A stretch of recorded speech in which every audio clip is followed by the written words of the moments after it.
If you go back to when I started my partnership in 1956 that Berkshire came out of, there were 7 people sitting there at a table having dinner, relatives primarily, and I said, here's the partnership agreement.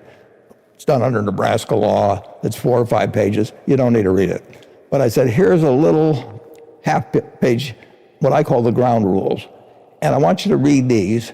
And if you feel okay about that, about the interaction, what the expectations are, and all of that sort of thing, then we'll join forces.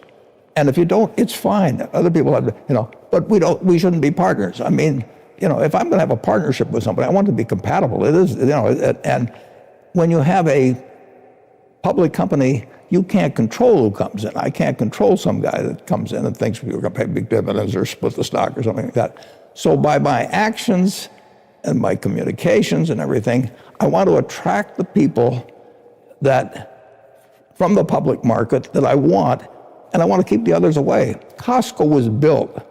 Saul Price, who started the Price Club and that thing, he sat down and figured out the customer he didn't want. And he set up a system that would keep away the customer he didn't want. Who did he not want? He didn't want somebody buying a quart of milk with somebody behind him with a basket of $200 worth of goods waiting for that. So he put in a membership fee. And by putting in a membership fee, he killed all the drop-in business, the business that belonged to the 7-Eleven.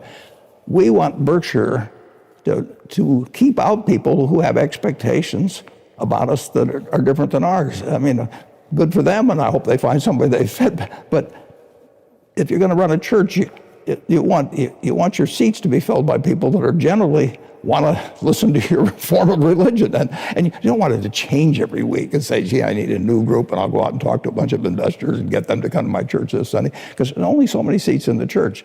There's 1,645,000 or so A equivalent shares, and those are the seats, and I want them occupied by people that are on the same page I am.